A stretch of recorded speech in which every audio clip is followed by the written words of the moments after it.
Namaskar friends, this is NJ, your host on this channel. So guys, in this video we will have our discussion that whenever any heavy planets, slow moving planets transit to your natal moon sign, what kind of results they bring. And in this video we will be focusing more and talking more from the point of view of the 2025. So let's say for example, if your moon sign is Aquarius, next year Rahu is going to be transiting over it. If your moon sign is Pisces, Saturn next year is going to be transiting over it. If your moon sign is Gemini, Jupiter is going to be transiting over it. Or if your moon sign is Leo, Ketu is going to be transiting over it. How the result will vary in your case, in this video we will try to understand that. Guys, look at it in this way, that a very strong heavenly force is going to be very close to your subconsciousness. Whatever is there in your natal chart, that act as your personality, that act as your likes and dislikes, your interest. But when we talk about from the transit point of view, you can look at it in this way, that in your surrounding environment, that is the kind of energy which is very near to you. And if you're also in a line of work, if your aspiration is also connected with that planet, if at this stage in your life, like we are talking more from the point of view of the 2025. So if in the year 2025, you're trying to get something connected to that planet, which is somehow transiting over your natal moon, so chances of the attainment of that thing remain very high. So okay guys, now after giving you a bit of overview, now we will start our discussion. Now let's say for example, if your moon sign is Aquarius, so that means next year Rahu is going to be transiting over it. So guys, look at it in this way, that when we talk about out of all the zodiac sign, which zodiac sign has the capacity to give maximum or do maximum for the humanity? That is Aquarius sign. Which sign has got maximum capacity to be the most futuristic? Like when we talk about the most expansive thought process. Now over here you cannot say that Pisces is most expansive, because the domain of Pisces somehow takes to the other transcendental world as well. Like over where fantasy, over where like some sort of parallel universe, alternative reality, augmented reality, all of that started coming into picture. But when we talk about in the human plane, in the realm of the human world, which zodiac sign has the capacity to be the most expansive, most futuristic? That is the domain which is connected with the Aquarius zodiac sign. Now when Rahu transit over this zodiac sign, how Rahu is going to be manifesting results? So guys, I will talk more from the point of view of the, or I will talk both from the point of view of the pros and cons of this transit of Rahu over your Aquarius moon. So to begin with, one thing is for sure, that our tendency to overthink tend to remain very strong whenever Rahu comes close to the Aquarius moon sign.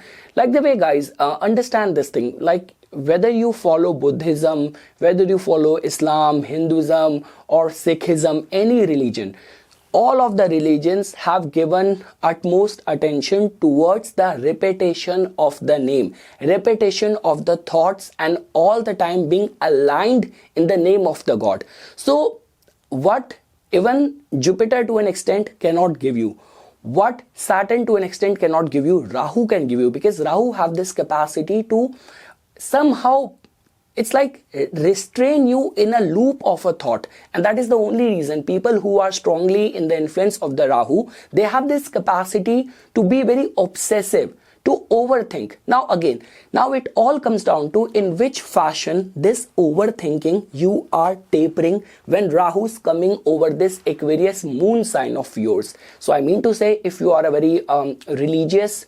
mindset person, if in your natal chart your moon is there in the Aquarius, but it is also conjunct with the planet Jupiter, Jupiter is aspecting it, and you are in that stage in your life where you are very consistently dedicated and focused towards your sadhana. So the entry of Rahu over this natal moon and this tendency to overthink and be overwhelmed by the repetitive thoughts might also drive you towards your own spiritual religious elevation as well.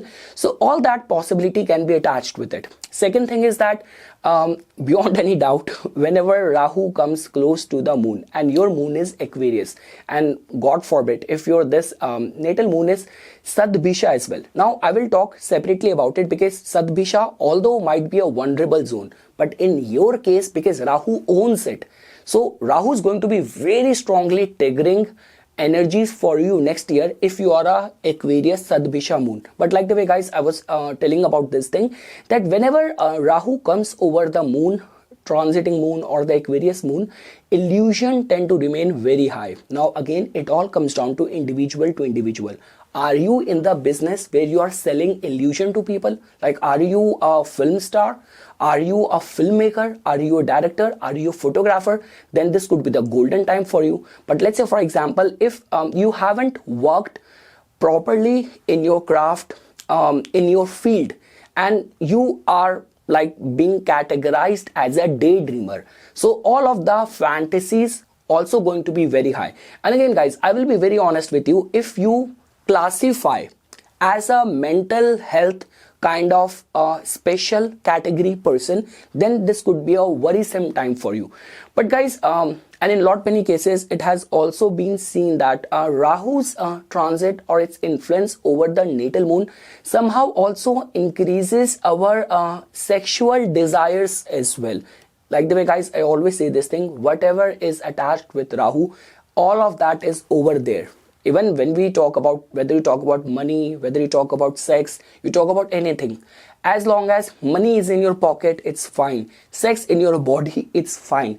The only problem comes when all of these entities start going to our head and starts distorting our personality, perverting our personality. So guys, in a nutshell, all what I can say is that if your moon sign is Aquarius and next time Rahu is going to come over it, Rahu is going to be very, very strongly influencing your thought process. Your personality is going to be very much tailored and going to be acting in fashion, or I would say personality of the Rahu. So that in itself means that anything to do with the foreign land, anything to do with the foreign culture, foreign languages, foreign travel, foreign exposure will definitely benefit you. When we talk about from the fame prospect, from the visibility prospect, this could be the golden time for you. But at the same time, when we talk about the sensitivity towards the mental health related concern, illusion is going to be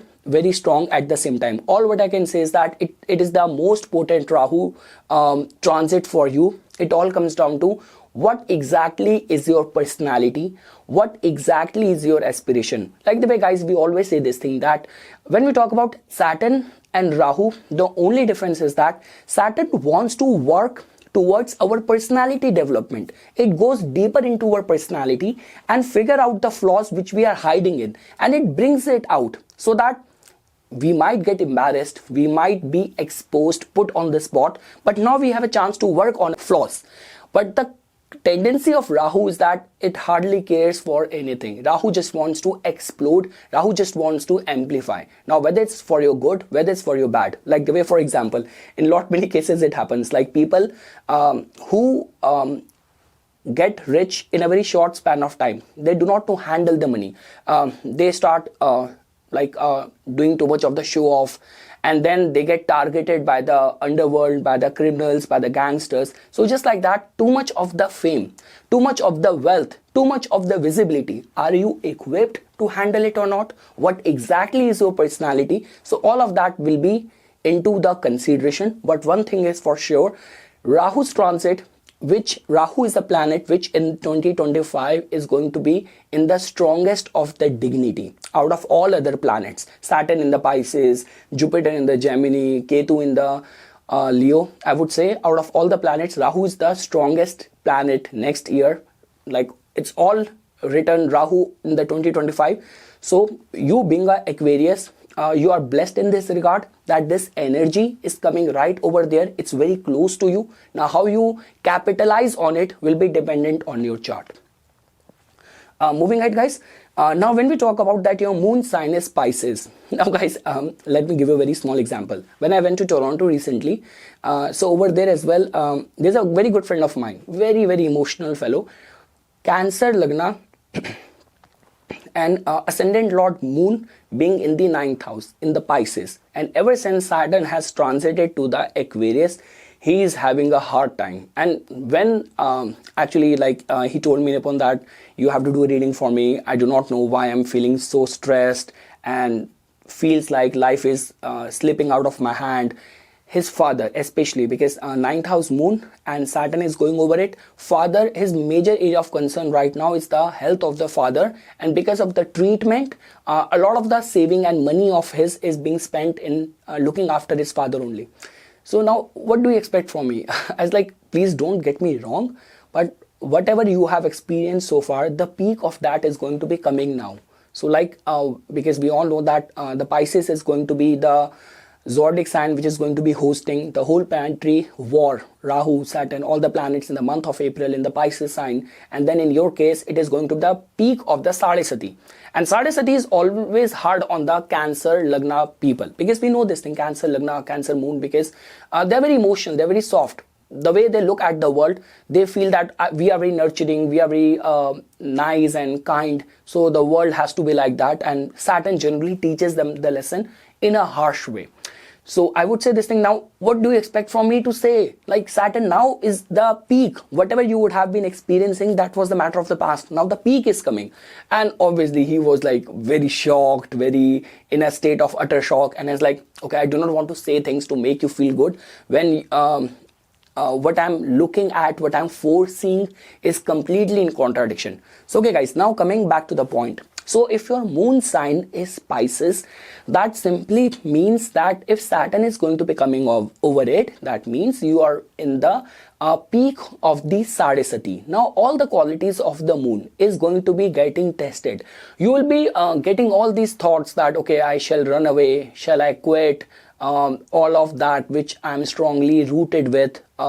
It does not look like to be worth it, and over there Saturn is going to be testing you. Saturn is going to be actually making you go through all these kind of circumstances where you will start questioning your faith, you will start questioning your belief, and like the way I mentioned this thing, the escapist tendency tend to remain very strong, especially for the Pisces moon whenever Saturn transit over them, because we know that Saturn is going to be grilling you, and in a lot many situation and cases, all those faith, all those belief system which you have had, all those people you were holding very close, tight to you.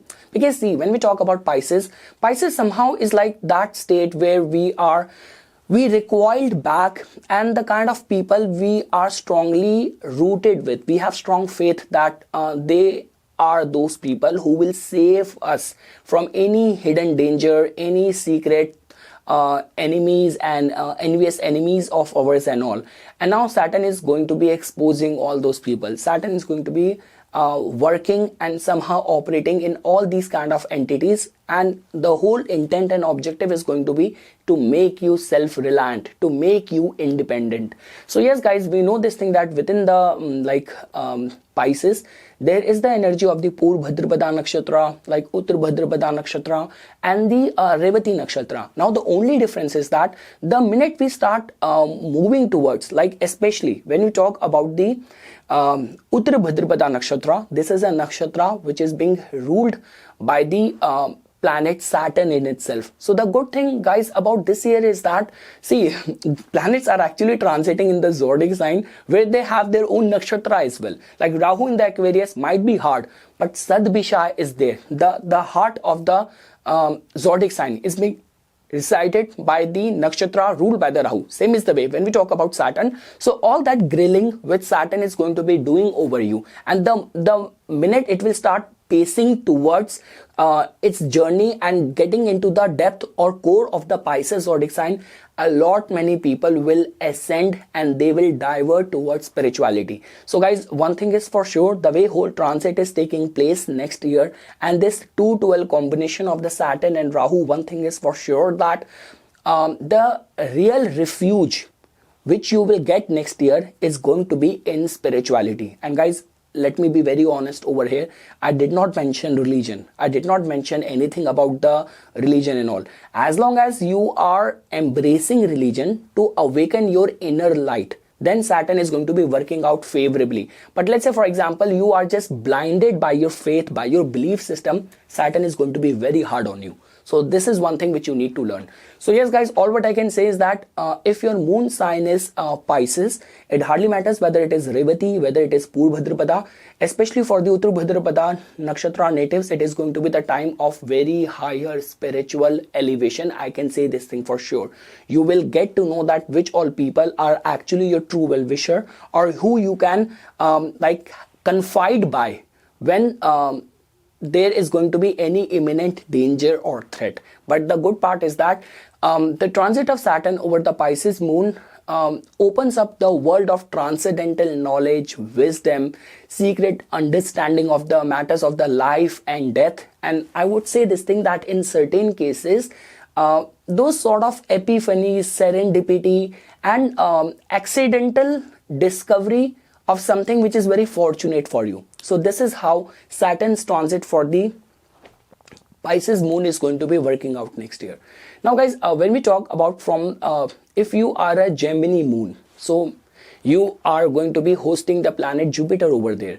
Now guys, when we talk about Jupiter's transit, so Jupiter is kind of a heavy planet to deal with, and like the way many of the traditional Vedic astrologers are of this conviction that there is a quote, they say that in whichever house the Jupiter transit or it sits, it somehow damages the signification of that house in a way that the significating quality of that house somehow goes into lot of trouble because of the entry of the Jupiter over there. It comes down to the living signification of the Gemini, which could be connected with your friends, which could be connected with because when we talk about the energy of the Mercury over there, our daughter, our sister, our aunts are connected with it. In all these kind of department, there could be concern. But the good thing is that that degree and sense of conviction, confidence in your talent, in your skill set is going to go all time high. Like especially when we talk about your conviction and confidence in yourself, in your skill, in your talent. Let's say for example, before whether you are a performing artist, you are an actor, you are a musician, you are a screenwriter, or whatever field you are in, you were in this mindset, in this dilemma that am I in the right field, whether this field is meant for me or not. But the entry of Jupiter over here will make you a recipient or eligible for so many of the bountiful of opportunities that you will start getting confidence in yourself. Second thing is that Jupiter in itself is somehow connected with the opportunities as well. And guys, understand this thing. The difference between Jupiter and other planets is that a lot many times, life grants us or bestowed us with some sort of opportunities. But will we be able to capitalize on it or not? A lot of that is dependent on the Jupiter, and generally it has been seen that whatever things comes to us under the influence or because of the planet Jupiter, we have this capacity to encash it. We have this capacity to make use of it or completely absorb or assimilate it in our life. So I would say this thing that in terms of more opportunities, expansion in your circle of influence, having that optimistic mindset and thought process. And the thing is that Mercury somehow works a lot on the mental plane. So just like that, your mindset is going to be very progressive.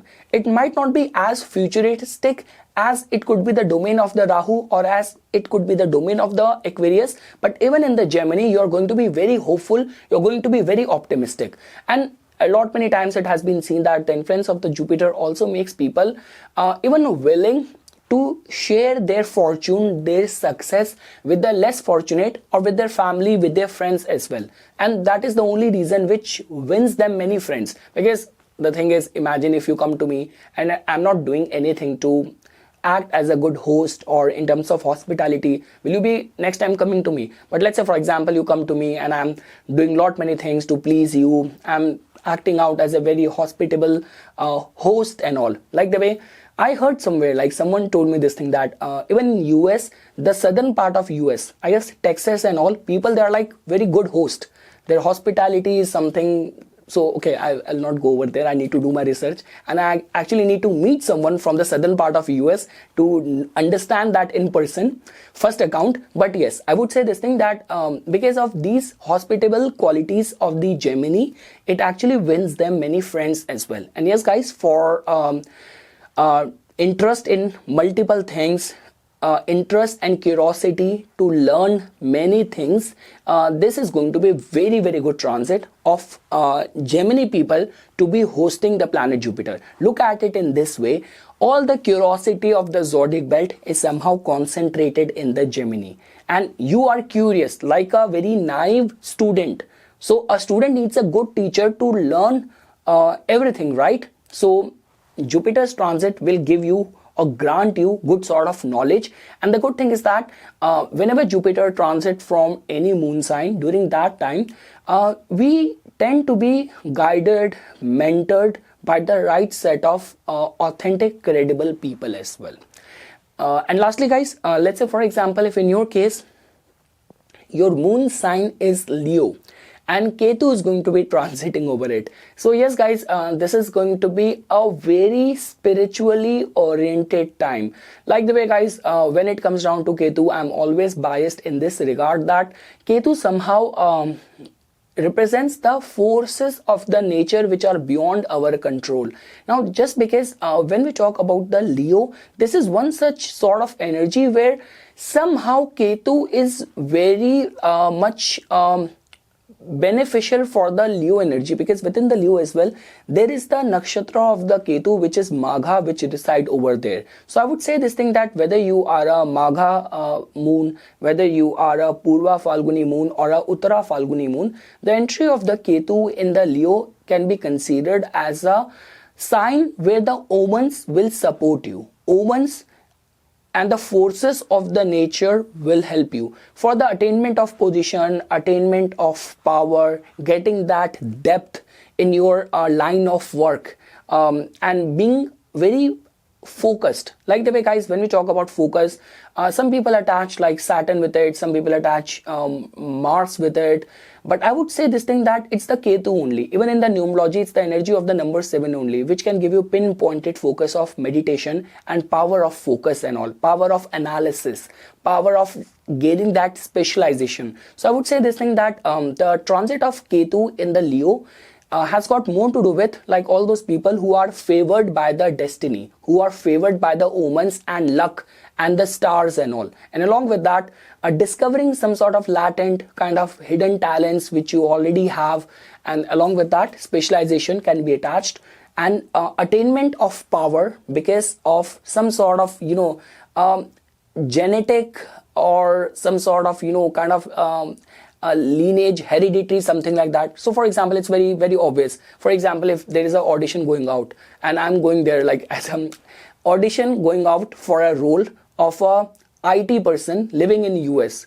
So if Indian is going, I might stand a chance. So I mean to say, Ketu has got a lot to do with it. So like there are certain areas and things over where your genetic and all, your nationality, your lineage also somehow helps you to progress. And again guys, it's very open-ended, because I do not know what is your natal chart, which dasha you are in, how it is getting applicable in your case. But let's say for example, if during this time only you are in that race for a promotion, for launching a company, or over where like doing an audit or any sort of kind of restructuring in your department, in your company, in your organization, or this could be a case that you are trying to enter into a new market and you are targeting specific demographics. So in all these kind of cases, the transit of Ketu over the Leo tend to remain very helpful. So yes guys, this is something which I wanted to say as a part of my inputs. For further more updates and notifications on the divine science of Vedic astrology, please subscribe to my YouTube channel and follow me on my Instagram account. Dhanyawad.